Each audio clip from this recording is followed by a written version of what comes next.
All right. Thank you very much. Thank you, Roger, for inviting me to give a talk here. I learned a lot too. I see that it's very interesting that there are so many approaches to the same type of questions from micro, macro, finance point of view and general equilibrium. It's really interesting. My point of view tends to be more micro and game theory, and so I'm going to present here joint work with Kina Fong, Johannes Horner, and Yuli Sannikov. And this is a work that actually has two parts. One part that deals with the question of bank runs, the other part that deals with the repeated prisoner's dilemma under private monitoring, and that joins the two parts with a common idea. I think today I'll just present the bank runs. Maybe I'll say a few words about the other question, the repeated prisoner's dilemma. So one big question that arises in this conference is the question of anticipations or coordinations of economic agents. And of course, coordination between economic agents is really important. And usually we think that the best way for coordination is to have some form of public information.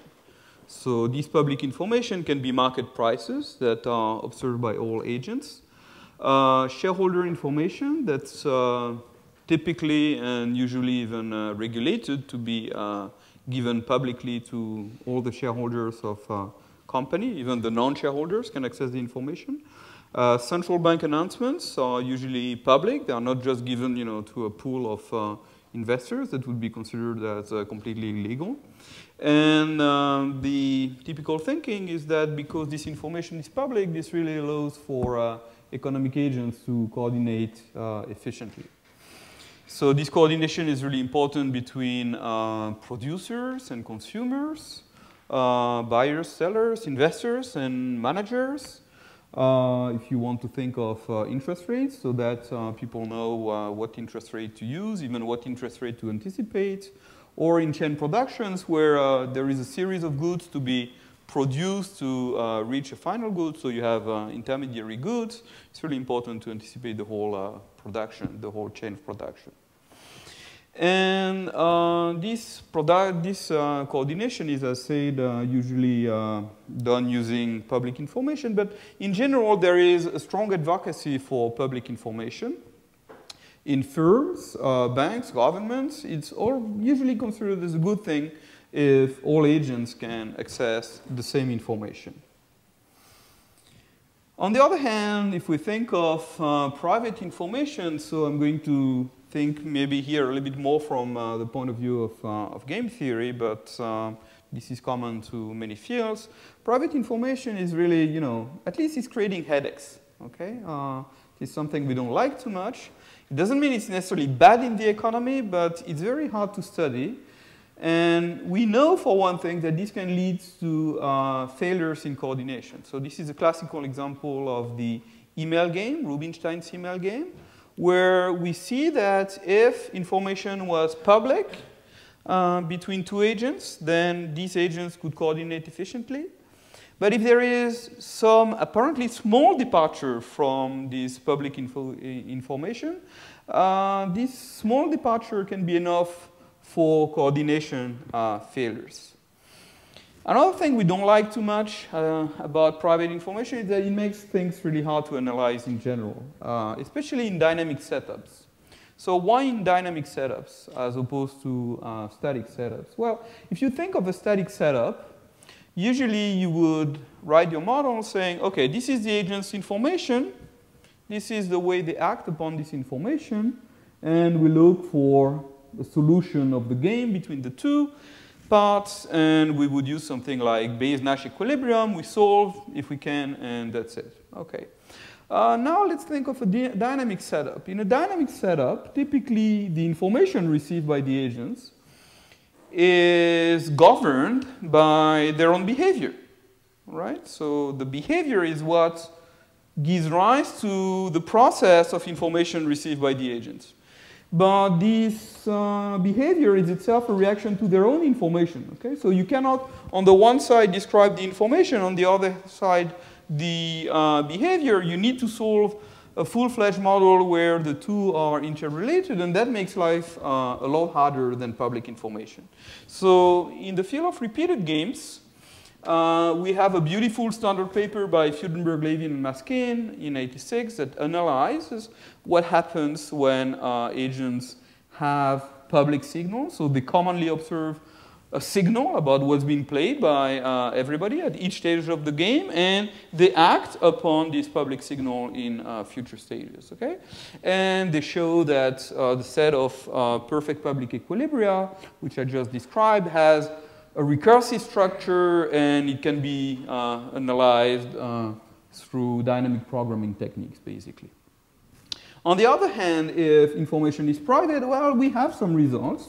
The latest general result is a Folk theorem by Sugaya that kind of brings together all the techniques that are known in this field. I think the trouble with this paper is only that it's 150 pages, maybe plus appendix or something like this. I mean, it's really hard to read, and even though it brings positive results, the analysis is difficult, and it doesn't look like we can do without this type of difficulties. I was thinking of also a reference paper by Townsend in '83 that shows that if different agents interact and each agent observes something about the actions of the other agents, then this naturally gives rise to a hierarchy of beliefs. So when an agent acts in the economy, this agent acts because of private information about the state of the world, but also because of the information that this agent receives about how the other is acting. But this means that if the other one is acting depending on what the other one sees about me, I should care about what the agent thinks about me, because I can only interpret this other agent's behavior by factoring this in.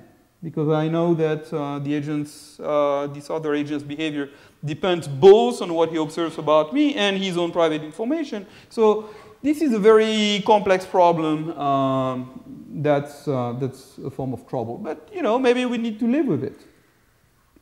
So a few words about private information in dynamic environments. Well, it is important. It's not something we can just wash away and just decide to ignore because it's difficult. In general, agents in economies receive private signals. Not all information is public. And even, of course, if information is public, let's say information about a central bank announcement, maybe I receive it, but I don't know so much what to do with it. And an investor who is specialized in analyzing this type of information would get somehow a much better analysis. So what I'm just saying here is that information asymmetries also come because of the fact that agents analyze differently the same public information. So the fact that information is given to all agents doesn't mean that they all extract the same beliefs or the same meaning from it. And someone here, I think yesterday, had a beautiful quote from Rubinstein that was explaining this. Okay, what else do we know about private information? Well, in some models, at least static models, this is very useful for equilibrium selection. So I'm thinking here of the model of coordination and speculative attacks by Morris and Shin in '98. So if you can kind of play with the information structure and decide a little bit yourself what information structure the agents may have, well, in some cases, the information structure would lead to strong predictions in terms of agents' behavior. Another point about private information, which is good, is that if you make a welfare analysis, in some cases, giving too much public information to the agents can harm them. Okay? And I'm thinking here of the framework of Morris and Shin. It's the same Morris and Shin, except it's a different paper.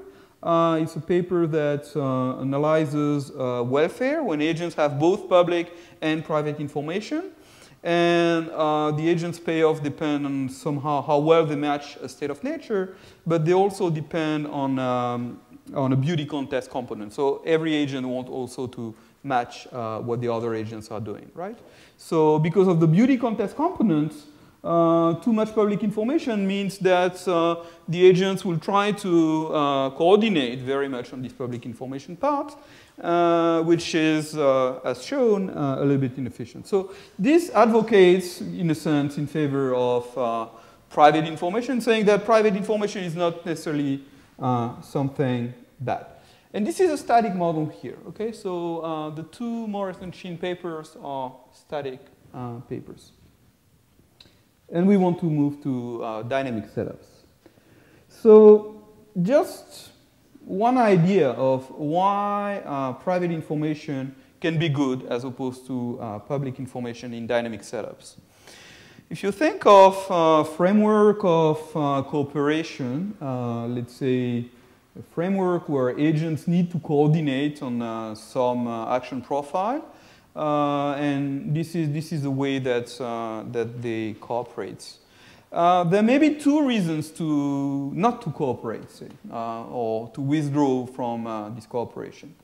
One reason would be that the fundamental of the economy is bad. Okay, so let's say the coordination is on some production. Well, but you know, if the fundamental is bad, there is no point even engaging in these cooperating activities. So agents would withdraw. There is another possible reason, though, which is that an agent may believe that other agents are not going to engage in this cooperation. So if you are alone engaging in this cooperation activity, then it's the loss for you. So agents would withdraw if they believe that others are going to withdraw. Okay? If information is public, there may be, and this is what I'm going to show in a model, there may be too much unraveling. I may start to fear that other agents are going to withdraw, so I would want to withdraw myself just before them, and they would want to withdraw just before me, and at the end there is absolutely no cooperation possible. On the other hand, if information is public, I would like to argue here that a form of moderation takes place. Even if I receive kind of a negative signal, even if I think that the state of the economy is not so good, I'm going to believe, because I'm quite pessimistic, according to my signal, that other agents are probably less pessimistic than I am. So I may still be concerned about the first part. I may still be concerned about the fact that other agents, that the state of the economy is not so good, but I would tend to believe that I'm the only one in this case. So I would not think too much about the second concern, which is that other agents would be as pessimistic as I am and withdraw before myself from cooperation. Okay, so there is this phenomenon we call here mean reversion of beliefs. Maybe we'll find a better term. Mean reversion of beliefs is simply a form of Bayesian updating. If you receive a signal, that's going to be a private signal about some state of nature, and you're going to look at the expected value of the state of nature given your signal. It's going to be somehow an average, a weighted average between your prior and your signal. Okay, so your posterior would lie between your prior and your signal. And you would think that on average, other agent signals is distributed around the truth. So you would think that other agent signals are going to be distributed around this average between your signal and the prior beliefs. So beliefs about beliefs would be closer to the initial mean than the initial signal. And beliefs about beliefs about belief and so on and so forth would tend to go every time closer to the priors. Okay? So mean reversion is this phenomenon through which beliefs and beliefs about beliefs and so on tend to go back to the prior beliefs. And of course, this can only happen with private information because in public information, beliefs about beliefs and so on and so forth all coincide and they are stuck in one point. So this phenomenon of mean reversion of beliefs implies that we can find some good cooperative events that in some cases are almost common knowledge. with very high probability. All the agents believe that the state is in this set.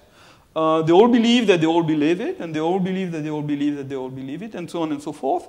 And this is due to this force towards the priors. That's the mean reversion of beliefs.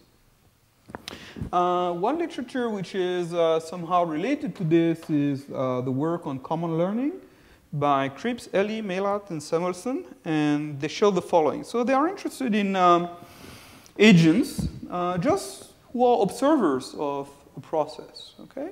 So every day they observe, something, stock prices, anything. But they have a model in mind, so their signals are private. And initially, they have a model in mind, which is that the law of the whole process observed by everybody follows a certain law with a given parameter, with unknown parameter. And the question is, can they learn the parameter that governs the process? Okay? And there are well-known conditions under which one agent observing a process can learn the parameters that govern the process. What Cripps, Ellie, Maillard, and Samuelson ask for is more than that. They ask, can they learn that others have learned? Okay? And can they learn that they learn, well, can they learn that others have learned that everybody has learned? Right? And so on and so forth.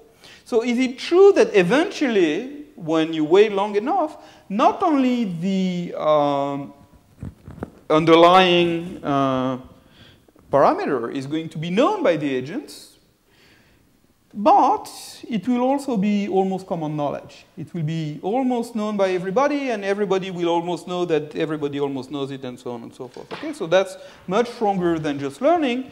And they show that, well, under some specifications of the model, yes, this is the case, but unfortunately, it's not always the case. So in general, it's difficult to get this common learning. There is no kind of black box that tells you, if you're in a environment with private monitoring, you'll get this common learning, and that's going to cut some difficulties.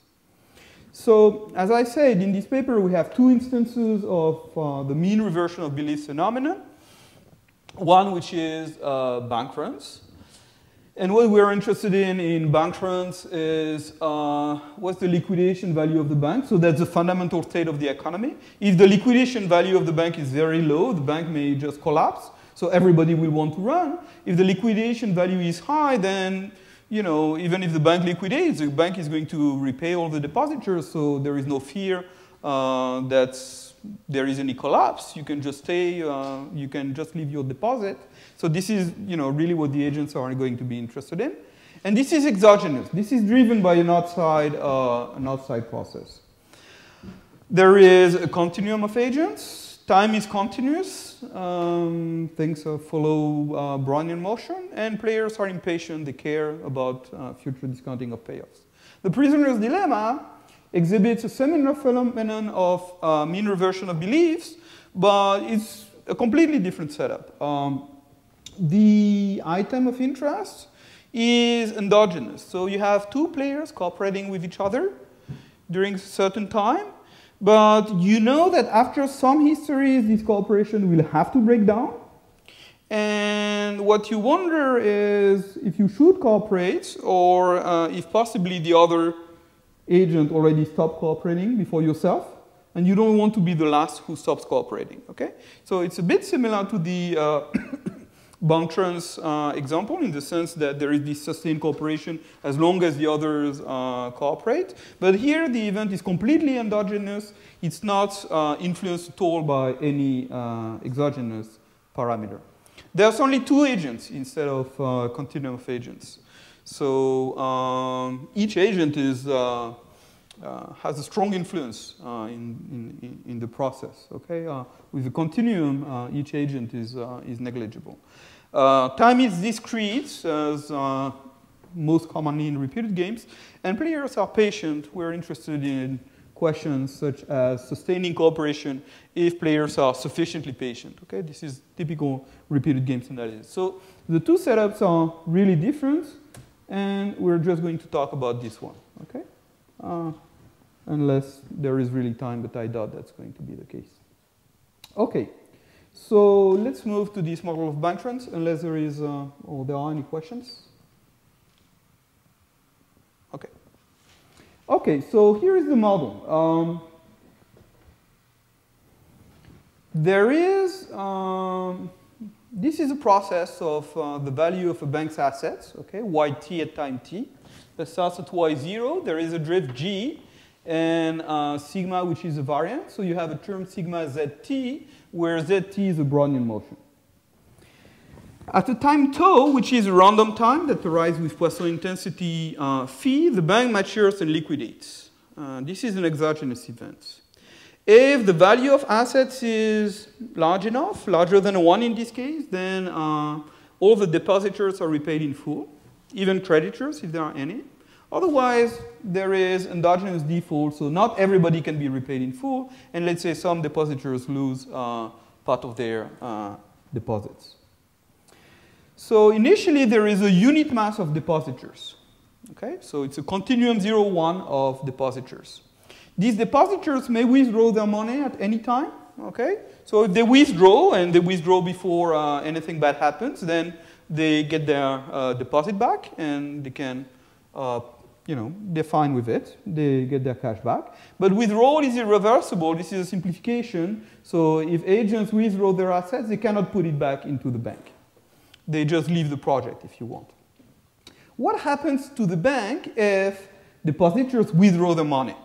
Well, then they need to refinance because they need a units 1 of cash in order to continue living. So you could think of different ways they could refinance. They could sell some of their assets, okay? They could also make a lending. There are different ways to think about it. But what matters is that this creates inefficiency. So the inefficiency is due to the fact that if the depositors leave the projects, this refinancing needs to be done right away into a market. So you could think of it as a fire sale, where the assets YT is going to be sold at last. Or you could think that there is early termination of the process. YT was, you know, some money that was invested in a project. And if this project was successful, well, it would only be in 1 year, but I need to terminate the project in order to sell the assets. So this is inefficient. You could think that there is adverse selection, so that the lenders or the buyers in this market for the asset are very suspicious of the value of the asset. So in any case, there is going to be a loss in terms of value. So the way we capture this is through a credit limit. So if YT is the total value of the assets, L of YT is the maximum that the bank can borrow in the market. Okay? So if YT is 0, this means the bank has value 0. The bank cannot borrow anything in the market. So L of 0 is 0. And there is some value, Y bar, which is larger than 1, at which the bank can completely finance itself in the market, even if all the depositors withdraw their money. Okay? So Y bar is larger than 1. That's in the direction of the inefficiency. You need Y bar more than 1 in order to get 1 in the market if you need to refinance right away in the market. Okay? So, well, what happens if the bank cannot refinance? Okay? Because too many depositors run away. In this case, there is default. Okay? And this is endogenous default as opposed to exogenous default. And that's a bad event, of course, because all the lenders who have lent their money are going to lose some of it. Okay. There is a little bit of question of interest rates here. So the bank pays interest rate R bar to its depositors. This is the same rate as the rate from the credit line. And this is higher than the risk-free rate, which is what the agents or depositors get, you know, if they don't leave the money in the bank. Okay. So we see that there are different levels here for Y. If Y is 0, okay. If Y is 0 here, well, that's, you know, the minimal value for the bank. If the bank ever reaches 0, it just collapses, okay? Even if nobody leaves. Between 0 and 1, this means that if there is an exogenous default, then the bank cannot repay anybody, not repay everybody in full, okay? So the bank is called insolvent in this case. Between Y and Y bar, if there is exogenous default, then there is enough to repay everybody. But if there is endogenous default, meaning that too many depositors leave, then there is no possibility to repay everybody. So the bank has liquidity problems. And above this value of y bar, the bank is fully safe, meaning that if everybody left the bank, then there would still be enough assets to finance the continuation of the bank. So what's going to happen, let's say this is the beginning of the process yt. Should somebody withdraw here? Well, clearly there is no point withdrawing your money, because even if everybody else withdraws the money, there is still, you know, you're safe. You're safe. You can always withdraw your money because you're above the yellow line, and you can always wait until we get closer to the yellow line. And in the meantime, you get higher interest rates. So why should you withdraw? No point withdrawing here. How about here? Well, I don't know. There must be some level at which you know, agents start withdrawing their money. Okay? Assume that this is here. This is here. Here, agents withdraw the money. There is default. And we are at this arrow here. Well, you know, the process is following a Brownian motion. So from this point, it could go up, it could go down. But what we know about Brownian motions is that they tend to move really, really fast, right? Really fast up, really fast down. So if we are really close to the default line, with probability almost 1, we are going to hit default. Okay? So if we are really close to the default line, it means that agents should fear that there is going to be default with probability 1, and they should start withdrawing their money right now.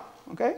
So if there is default here, there should be default there. And this default level is going to move up. And until this happens, and you see this is public information, by the way, right? One guy screams, you know, sell, sell, sell, and everybody hears and screams, sell, sell, sell. This is, you know, this is what happens. And at the end, default happens at this level, okay? Exactly at the level at which the bank is fully safe. So this is quite inefficient, right? Because if a bank is fully safe, there is no need for, you know, almost depositors. There is, you know, no need for anything. It would be much more efficient if depositors could leave their money, at least, you know, at a lower level. So this is the unique equilibrium of the game I described. So this is very dramatic. The bank is never using the credit line, right? It could, in theory, survive using the credit line, but no, it can't, because all agents withdraw their money at the same time. And everybody is repaid in full, so at least that's the good part here. Nobody ever loses money in this system. Well, that's maybe not too realistic, but that's you know, a conclusion with public information. Now assume that there is private monitoring. Okay, so I'm thinking of my continuum of agents, and each agent I is going to observe a signal, which is, thank you, which is the current value of the assets plus some random noise which is idiosyncratic. Okay, so all these Z, Y, T are independent Brownian processes, if you want.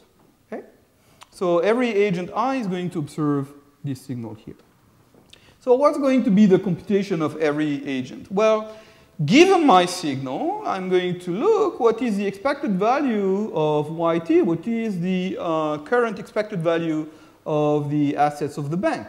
This is an average between my prior belief, Y0 plus GT, and my signal here, all right? With weights alpha square over this and 1 over this. Okay. And this is the variance conditional on my signal of the value of the assets. Okay. I can also look at conditional on my information, what is the distribution of other signals. Well, conditional on my information, this should be centered around the expected value of the assets, because on average, all the signals are centered around the asset. Okay, so it has the same mean, which is really the important part, and I can compute the variance conditional on my information. So the bottom line here is that every agent thinks that other agents have less extreme signals than themselves, okay, on average. Okay, so let's look at the picture. This is the prior belief. Assume, let's say, I signal here, assume like this is the evolution of the value of assets, okay? On average, agents would get signals around here, okay? But if an agent gets signal around here, this agent is going to believe that things are above there, right? So this agent is going to be much more optimistic than his own signal. So there almost seems to be a contradiction, but there is no contradiction. What you know, the law of maybe Martingale tells you is that conditional on your belief, okay, the truth should be around your belief, okay? It doesn't say that conditional on the state of nature, beliefs should be around the state of nature, all right? So this is what we have. Conditional on the state of nature, beliefs are much less extreme than the state of nature.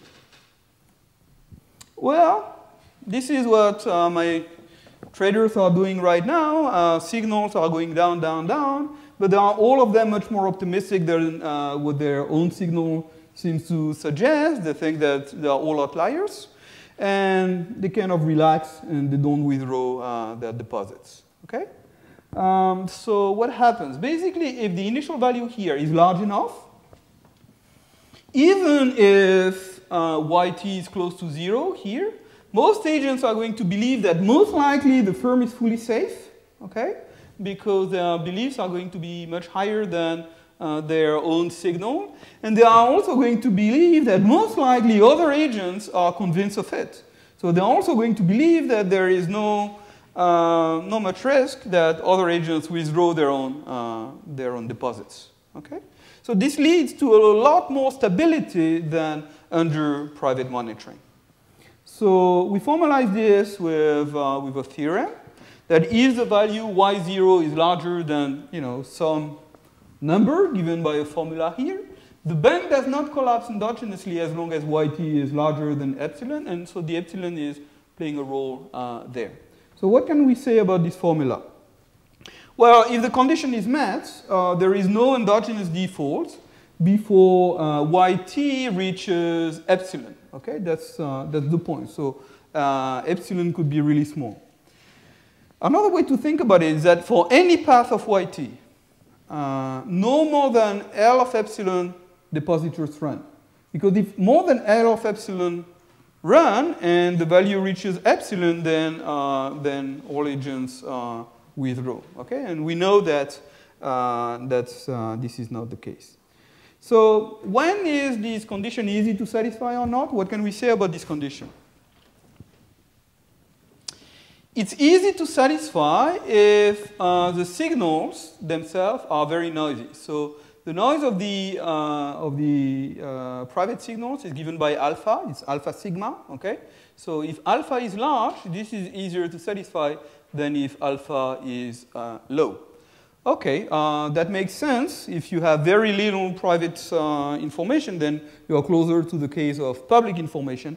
And we know that in the case of public information, we have early withdrawal.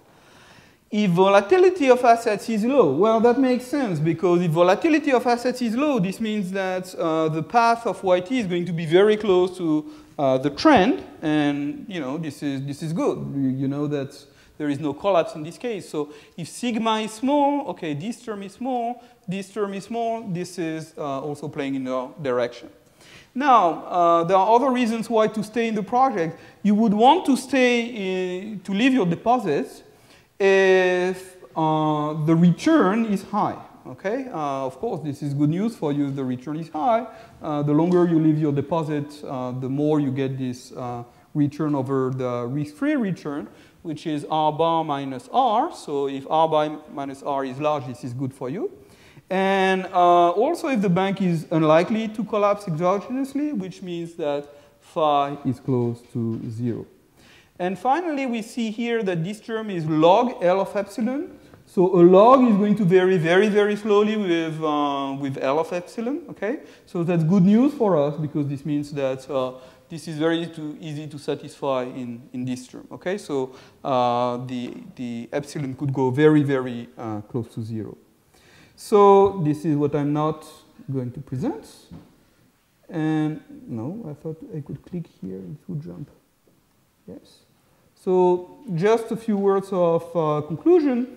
We have here a setup where public information leads to inefficient outcomes. There is unraveling, and everyone wants to withdraw their deposits before the others, and at the end, everybody withdraws way too early. If we had instead private information, we have this phenomenon of mean reversion of beliefs. Then we have an almost common knowledge cooperative event And what is this event? This is that the bank is safe. It's almost common knowledge between the players. They are all kind of sure of it, and they are all sure that the others are sure of it. So that's a good event, and this leads to more efficient coordination.